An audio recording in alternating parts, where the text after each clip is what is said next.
अस्सलाम वालेकुम। South Africa और पाकिस्तान का मैच आज स्टार्ट हुआ। मुश्किल कंडीशंस थी, पिच मुश्किल नज़र आ रही थी, जिसकी वजह से साउथ अफ्रीका ने टॉस जीता। लेकिन क्या हम इतना अच्छा खेले इस पिच के हिसाब से? मुझे ऐसा लगता हम नहीं खेले। अगर पिच को देखें, जिस तरह बॉल स्विंग सीम हो रहा था, उस हिसाब से देखें तो 211 रन तो बहुत लगते हैं। लेकिन अगर अगर हम बैटिंग की तरफ बात करें, क्या हमने इस पिच के हिसाब से बैटिंग की है? शान मसूद इतना अच्छा खेल रहे थे ऐसी कंडीशन में, स्टार्ट इतना अच्छा था उनका, रन्स भी वो कर रहे थे, ऑफ स्टंप से बाहर बॉल जा रही है, उसको जो है वो उन्होंने छेड़ दिया। उसके बाद बाबर आजम जो है, जिनकी टेस्ट क्रिकेट में फॉर्म इतनी अच्छी नहीं है, लास्ट ओडीआई में बहुत अच्छी 250 रन की है, यहाँ पे उनको थोड़ा सा स्टे करने की ज़रूरत है। ऑफ स्टंप से बाहर जो बॉल जा रही है उसको जाने दे, कोई जल्दी नहीं है, सिर्फ सामने की बॉल पे खेलें, या बहुत ज़्यादा बैकफुट पे ऑफ स्टंप से बाहर और जो उनका पंच मारते हैं उस पे आप जाओ। लेकिन वो भी आई थिंक लेंथ को जो है वो रीड नहीं कर सके। शायद वो ये समझ रहे थे कि बॉल अंदर आएगा, वो गेंद अवे हो गया, तो उस पर उनका बैट बड़ा अजीब सा आया, जिसकी वजह से एज लगा। फिर उसके बाद कामरान गुलाम की मैं बात करता हूँ, 50 रन कर लिए हैं इस मुश्किल पिच के ऊपर, जहाँ खेलना मुश्किल हो रहा है, आप उसको निकल के मार रहे हैं। भाई क्या निकल आओ, वाइट बॉल से निकल आओ। जब अच्छी बैटिंग कर सकते हो टेस्ट क्रिकेट के अंदर, तो फिर इस किस्म की शॉट खेलने की ज़रूरत क्या है?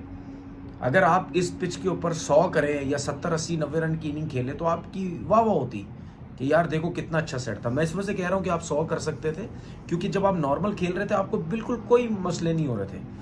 आपको पीछे मिल रहा था, आप बैकफुट पंच मार रहे थे, कट मार रहे थे, ड्राइव खेल रहे थे, हर चीज़ आप शॉट खेल रहे थे। तो फिर जब नॉर्मल खेल रहे हो तो उसमें फिर ये निकल के मारने का क्या तुक है, ये मेरे को समझ नहीं आया। फिर सलमान आगा ने भी यही हरकत की, पीछे बॉल तो उसको चल के ऑन पे मारने की कोशिश की। कोई ज़रूरत नहीं थी, कोई ज़रूरत नहीं थी, क्योंकि ये टेस्ट क्रिकेट है, यहाँ पे तो पेशेंस आपके चाहिए होते हैं ना, कितनी लंबी बैटिंग कर सकते हो। और सलमान आगा के बारे में तो मैं इस वजह से कह रहा हूँ, सलमान और कामरान गुलाम के इनको शॉट नहीं खेलने चाहिए थे, क्योंकि वैसे ही टेस्ट क्रिकेट के बड़े अच्छे प्लेयर हैं। तो इनको तो समझ होनी चाहिए, फर्स्ट क्लास का बड़ा एक्सपीरियंस है कि यार ऐसी कंडीशन में हमारे ऊपर के प्लेयर सारे आउट हो चुके हैं, अब हमने रिस्पॉन्सिबिलिटी कैसे लेनी। रिजवान ने भी इतनी दूर का शॉट खेला। सऊद शकील को देखो, आप ऑफ स्टंप पे आके मार रहे हैं उसको शॉट जो है, क्या ज़रूरत है ये कुछ करने की ज़रूरत ही नहीं थी। आराम से आप खेलो। मुझे समझ नहीं आती, अपनी कंडीशन में सऊद शकील खेलता तो विकेट से निकलता नहीं, विकेट से हटता नहीं, खड़ा रहता है, वहीं जमा रहता है। जहाँ पे फिर भी कभी आपको फास्ट बॉलर पे थोड़ी तेज़ क्रिकेट खेलनी होती है, क्योंकि वहाँ स्विंग सीम तो इतना होता नहीं। लेकिन जहाँ पे स्विंग सीम हो रहा है वहाँ चल के खेलो। ठीक है, बैट्समैन की सोच होती है कि यार अगर इतना स्विंग सीम हो रहा है, इसकी लाइन ख़राब करने के लिए हमें कहीं ना कहीं विकेट से आगे 1-2 स्टेप आगे पीछे होना पड़ेगा, इसकी लाइन ख़राब करने के लिए। वो सऊद शकील शायद वही सोच रहे थे। लेकिन प्रॉब्लम ये है कि अगर आपको प्रॉब्लम हो रही है, तब ये करें। कामरान गुलाम को कोई प्रॉब्लम नहीं हो रही थी, सलमान आगा को क्या इतनी प्रॉब्लम हो रही थी? ऐसी विकेट पे कहीं ना कहीं आप लेफ्ट वगैरह या बीट तो कहीं होते ही रहते हैं ना। अब ऐसा तो नहीं है ना कि आपके बल्ले पे बॉल ही नहीं लग रहा था, जिसकी वजह से सऊद शकील हो गया या कामरान गुलाम हो गया या सलमान आगा हो गया, इन्होंने विकेट थोड़ा सा 1-2 स्टेप आगे पीछे आके लाइन ख़राब करने की कोशिश की। ये तो नहीं यहाँ पे इतना हो रहा था। आमिर जमाल अच्छा खेल रहा था 28 रन पे, वो भी ड्राइव मारने के इनसाइड एज पे बोल्ड हो गए।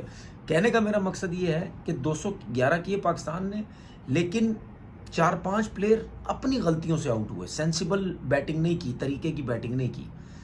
अब ये नहीं बोल सकते कि पैटरसन ने जो 5 आउट किए, अब आप देखो उसने 125 23 24 की पेस से गेंद कर रहा है, लेकिन सीम कर रहा था। मैं हमेशा बोलता हूँ, जब आप 124 25 की स्पीड से गेंद कर रहे होते हैं ना, तो उसमें आप अगर एयर में आपका बॉल स्विंग हो रहा है तो वो बहुत इजीली मैनेज हो जाता है।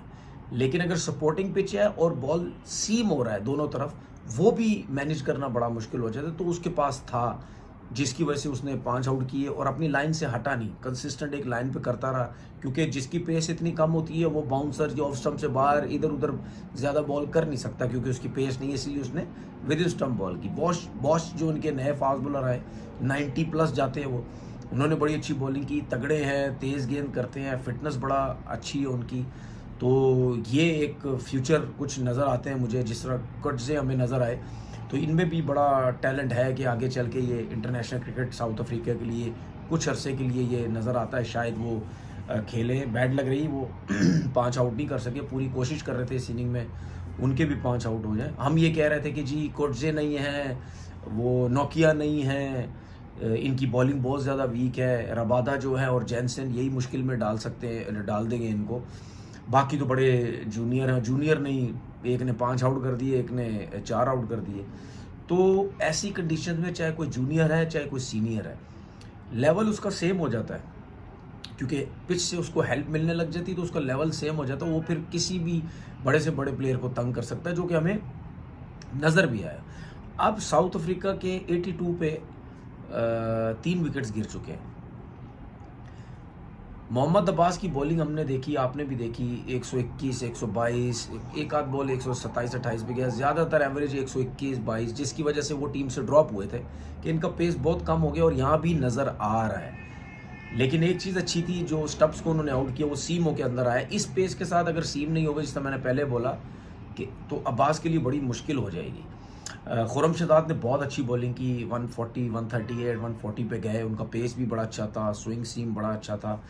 तो नसीम शाह मुझे फिट नज़र नहीं आ रहे, वो उनका बिल्कुल जो 4-5 ओवर का स्पेल किया वो बिल्कुल मज़ा नहीं आया कि रिदम लग ही नहीं रहा। शायद इन सबको शौक चढ़ गया ऐसे वाइट बॉल क्रिकेट खेलो, ज़बरदस्ती इनको टेस्ट क्रिकेट खिलाई जाती है, मुझे नहीं समझ आ रही। अगर आप 4 ओवर का स्पेल भी कर रहे हैं तो भाई आप एक बूस्ट नज़र तो आना चाहिए, रनअप में तगड़ा भागें, ज़ोर लगाएं, सब कुछ करें, वो बिल्कुल भी नज़र नहीं आया। ऐसा लगता है सिर्फ रनअप में थोड़ा आके सिर्फ एक्शन फिनिश किया और अपना काम पूरा हो रहा है।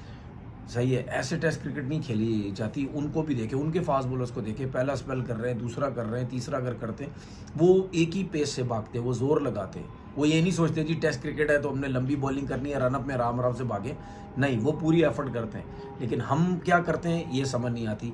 अभी स्कोर 82 है, माकरम जो है 47 पे खेल रहे हैं। कुछ बॉलें उसको बैट बॉलिंग की है जिसकी वजह से ऑफ स्टंप से बार जिसकी वजह से उसने रन्स किए, लेकिन अभी भी रन्स काफ़ी हैं, अभी भी रन्स हैं।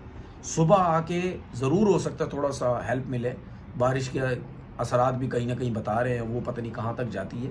लेकिन अगर मैच स्टार्ट होता है तो सपोर्ट मिलती है, वेदर अच्छा है, पिच से भी मिलती है, फ्रेश होते हैं फास्ट बॉलर। ज़रा विद इन स्टंप बॉलिंग करें, कुछ भी करने की ज़रूरत नहीं, सिर्फ विद इन स्टंप बॉलिंग बस ये करते रहे, उनको परेशान करें। उनका जो वो फर्स्टेशन में आए, वो पैनिक होके शॉट मारने की कोशिश करे कि यार हमें बैट बॉल नहीं मिल रही, आज जो बॉलिंग की है वो गंदी बॉलिंग की, ये वाली बॉलिंग नहीं, consistent with in stump bowling करे तो अभी भी है। ये ऐसी पिच है, यहाँ पे अगर एक आध और 2 विकेट गिर गई, आराम से साउथ अफ्रीका को इस 211 के अंदर आउट कर सकते हैं। लेट्स सी, देखते हैं क्या होता है। लेकिन टेस्ट मैच मज़े का होगा, मुझे ऐसा लगता है। अपना बहुत बहुत ख्याल रखिएगा। अल्लाह हाफिज़।